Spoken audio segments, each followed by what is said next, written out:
আসসালামু আলাইকুম রহমতুল্লাহি তাআলা বারাকাতুহু। আজ আমি গুরুত্বপূর্ণ আমার জীবদ্দশায় ঘটে গেছে যাওয়া এমন একটি ঘটনা আমার জানাশোনার মধ্যে একেবারে প্রমাণ সহকারে আছে আমার কাছে। এমন একটা তথ্য আপনাদের সম্মুখে তুলে ধরব। খুব গুরুত্বপূর্ণ তথ্যটা, সামনে কোরবানির ঈদ। তো আমি একটা মেজবান্ডারের কালাম দিয়ে দলিল দেই। ও তোমার বিতা যাবে নামাজ রোজা, জাহান্নামের রাস্তা সোজা, যাই না হাদিস মানিতে পারলা না, সরার মাওলানা। হাদিস জেনে শুনে মানতে পারল না।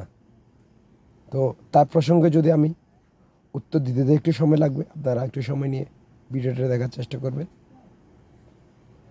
আমি আমার জীবনে আমার যখন ছেলেবেলা পড়াশোনা ছেড়ে দিই, তখন আমি একটা চাকরি নেই স্ক্র্যাপ লোহার দোকানে। তো ওখানে আমি দীর্ঘ বহু বছর চাকরি করি। তো আজ থেকে 3 বছর আগে কথার প্রসঙ্গে উনি যখন প্রহরের পর্যায়ে চলে যাচ্ছে, তখন মুখ ফসকে বেরিয়ে গেছিল, আপনার কোরবানিতে হবে না। তো হলো কি, মৌলার কি অশেষ মেহেরবান আমি জানি না, উনি যা করেন ভালোর জন্যই করেন। মৌলানার প্রসঙ্গ ওইখানে আসবে। তো আমরা সাধারণত জানি, আলেমুলামার মুখে শুনেছি 60 থেকে 70 হাজার টাকা বা 80 হাজার টাকা কর্জমুক্ত যদি থেকে থাকে, তার রিজার্ভ ফান্ড, যে নামাজের আগে তার জন্য কোরবানি ওয়াজিব, কোরবানি দেওয়া টাকাটা হালাল হতে হবে। তাহলে দেখুন, আলেমের ফতোয়া খুব কষ্ট লাগে। তখন হলো কি, ওনাকে তো বলে দিলাম আপনার কোরবান হবে না। উনি সম্পর্কে আমার খুব আপনজন। কেমন জানে মন ফসকে বেরিয়ে গেল, আমি নিজেও জানি না। ধরুন আজ বাদে কাল কোরবান, তো 2 লক্ষ টাকার উপরে, 3 লক্ষ টাকার অল্প কিছু কম একটা মহিষিনী ক্রয় করে, এটা কি করছিল, মানে মাঠে ঘাস খাওয়ার জন্য নিয়ে গেছে।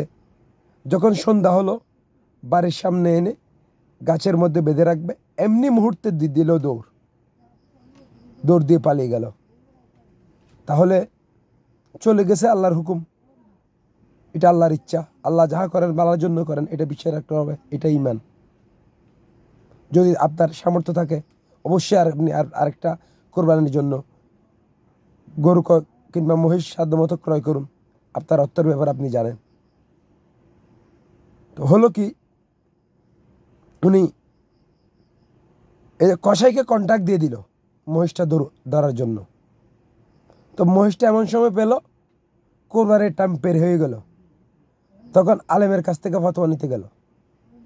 আলেম ফতোয়া দিল কি, এই কোরবানির জন্য যে মহিষটা আপনি কিনছেন, এটা গরিব মাদ্রাসায় গরিব দুঃখীদেরকে দান করে দিয়ে দেন, আগামী বছর 2টা দিবে। আচ্ছা, কোরবান ওয়াজিব কার জন্য? সামর্থ্যবান ব্যক্তির জন্য। তো আল্লাহর হুকুমে যদি আগামী বছর ওনার যদি এই কোরবানির দেওয়ার মতো তৌফিক না থাকে, তাহলে কি হবে? এটা কি ফাটা বলে পেয়েছে? ইসলাম নিরাপদ কোথায়? কার কাছে যাবো আমরা? তাকে দিয়ে দিল। তো উনি আর সাধারণ মানুষ হোক আর অসাধারণ মানুষ হোক, কিন্তু কথাবার্তাই চালচলন নেই ওনার, উনি নিজেরা মনে করে যে ওনার মতো জ্ঞান আর কেউ নেই। তো দেখা গেল, তা আমি ধরে নিলাম আল্লাহ ওনাকে তৌফিক দিয়েছেন। তো আমরা তো দুঃখাবাদীর মধ্যে সবচেয়ে কাবিল। তো আমি এবার নিলাম ধরেন 3 লাখ টাকার কাছাকাছি মহিষ কিংবা গরু, ধরেন আগামীবার আমি 2টা দোকান দিতে যাব। তখন আমি 1 লক্ষ টাকা করে, 2 লক্ষ, 1.5 লক্ষ টাকা করে, 3 লক্ষ, তাহলে 2টা দিলাম। তাহলে এটা ধোঁকা হয়ে গেল না? কেন? ওনার যদি তৌফিক থাকে, অবশ্যই ওনার জন্য তো ওয়াজিব হয়ে গেল আরেকটা গরু ক্রয় করা, যেটা চলে গেছে চলে যাক, এটা খুঁজে পেলে এটার ব্যবস্থা হবে। কারণ আল্লাহ যা করেন বালার জন্য করেন, এই ইমানটা রাখতে হবে। আপনারা সচেতনতার সহিত মওলাকে রাজি করার জন্য কোরবানি, দান, সদকা, ফিতারা, এই যে জাকাত, এগুলি করে যাবেন। মানুষকে রাজি করার জন্য, এই লোভ দেখানোর জন্য এ ধরনের নিয়ত করে মন মানসিকতা নিয়ে এ ধরনের কর্মকাণ্ড থেকে বিরত থাকবেন। যদি ভুল হয় আমার ক্ষমা করবেন, কারণ মানুষ, আমি ভুল করতেই পারি। তো ক্ষমা সুন্দর দৃষ্টি দেখবেন। ভালো থাকবেন, সুস্থ থাকবেন। সমালোচনায় আলোচনায় আসবেন। আসসালামু আলাইকুম রহমতুল্লাহি তাআলা বারাকাতুহু।